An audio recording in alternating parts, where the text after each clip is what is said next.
47, 48, 49, 50.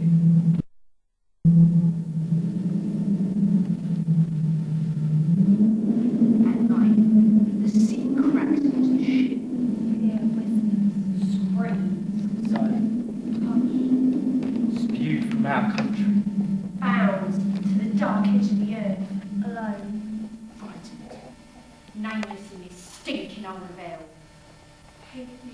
Take me inside you, whoever you are. Take me, comfort, and we'll remember England together. Hunger. Funny, Doesn't start its stomach. but in the mind. A picture flips in and out of a corner. Someone keep eating long ago. Roast beef. Salt. Great horse tradition. I don't know why I did it. Love, I suppose.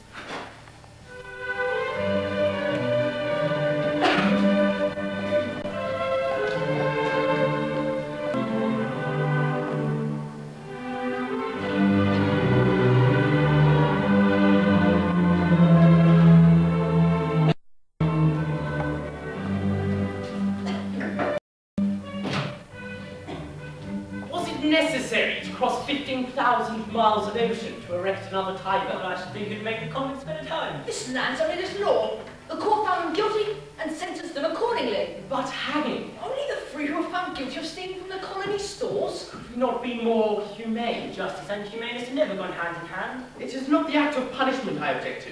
It is the spectre of hanging. The convicts will feel nothing has changed and go about their own ways. Well, the convicts have never left their own ways, Governor. Nor do they intend to. Have these men lost all fear of being flogged? The convicts started hanging because they're fed full of entertainment, I should say. Perhaps because they've never been offered anything else. Or perhaps we should build an opera house for the convicts. We learned to love such things when we were children or young men because they were offered to us. Surely nobody is naturally cultured. Well, we don't even have any books yet. I'm not playing a few Bibles. And most of the convicts can't read, so let's return to the matter at hand, which is the punishment of the convicts, not the education. The convicts started hanging because they're theatre. You cannot change that. I would prefer them to see real plays, fine language, sentiment. We will need a hangman.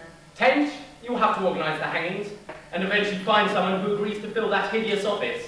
It is my belief the hangings take place tomorrow. The quick execution of justice for the good of the colony, Governor. There is Dorothy Hannon, agency. She stole a biscuit from Robert's sideways. Surely we don't have to hang an 82-year-old woman. That will be unnecessary. She hanged herself this morning.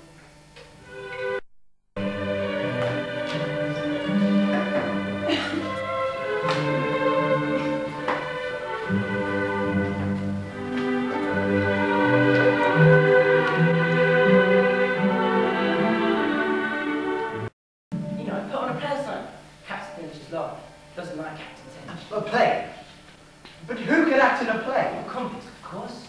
I read the tragedy of Lady Jane Grey on the ship, such a moving and uplifting play, but how could a whore play Lady Jane? Some of those women are good women around. Is His Excellency serious about putting on a play? When the Excellency decides something. If I went to him, no. It would be better if you did, Harry. You could tell His Excellency how much I love the theatre. Oh, I didn't know that. I'll tell him.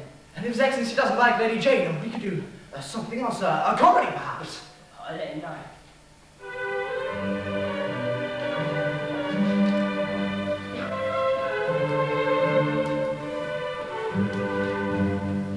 Oh, Mr. Clark! I'm calling you Mr. Clark. His one calls Mr. Garrick. Mr. Garrick, we have not had the pleasure of meeting before. I've seen him on the ship. Different circumstances, Mr. Clark, best forgotten. I was once a gentleman. My fortune has turned. You're doing a play out here, Mr. Clark. Oh, Drury Lane. Mr. Garrick. You say you were a gentleman, sideways. So for my profession. Pickpocket born and bred in Bermondsey. Do you know London, sir? Don't miss it. In these, my darkest hours.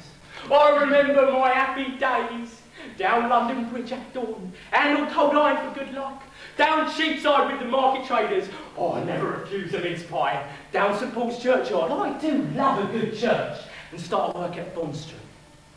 There, I spotted her. Rich. Plump. Not of the best of class.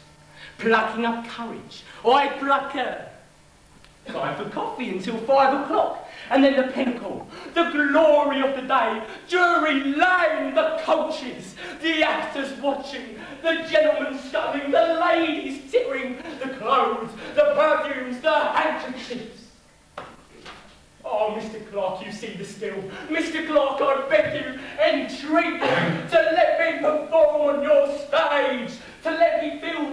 signal for play about to begin. What? I see ladies approaching. Ladies, I shall await your word of command, Mr. Clark. I shall be in the wings. You have to see Mary Brennan, Lieutenant. Here she is. Yes, the governor's asked me to put on a play. Do you know what a play is? I've seen lots of plays, Lieutenant. So has Mary. Have you, Brennan? Can you remember any plays that you've seen? I can't quite remember what they were called, but I always knew when they were going to end badly. I knew right from the beginning. How does this one end, It Lieutenant? ends happily. It's called The Recruiting Officer. Mary wants to read your play, Lieutenant. So do I. Do you think you have a talent for acting? Of course she does, and so do I. I want to play Mary's friend. Do you know The Recruiting Officer, right? No. But in all those plays, there's always a friend. That's because the girl has to have someone to talk to.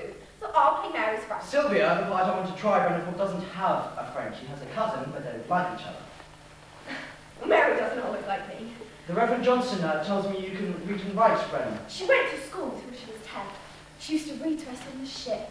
We loved it. It put us to sleep. Shall we start by reading some of the play?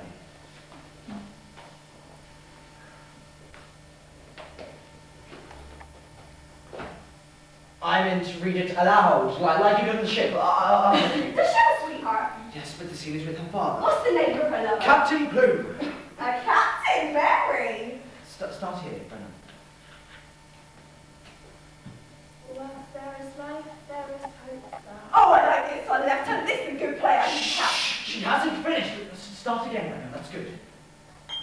Whilst there is life, there is hope there. Perhaps my brother may recover.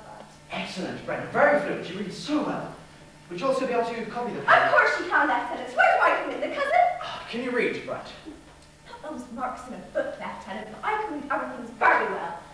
I can read. I'm not certain you're thinking of someone else, and if you can't read, then... Mary will teach me my lines, Lieutenant. There's Rose. Rose. I like the name Rose. I'll be Rose. Who is she? She's a country girl. I'm from Devon, Lieutenant. I'm perfect for Rose. But what does she do? Well, it's complicated. You see, she falls in love with Sylvia, but it's because Sylvia's pretending to be a man, and well, they sleep together. Rose with Sylvia, Sylvia too with Rose, but nothing happens. It doesn't. Nothing. Because Sylvia's pretending to be a man, and of course she can't. Like a fluke. She's not the only one around her, Lieutenant. I'll do Rose. I'd like to hear you first. But I don't know my lines yet, Lieutenant. Mary will teach me my lines. I didn't say. I'm not certain you're the right. I'm not certain I want you. Lieutenant, read your drink. Ah, here's your cousin. Melinda, Sylvia's cousin. You can't have her in the play, Lieutenant. Why not? You don't have to be able to read the future to know this Mordred is going to be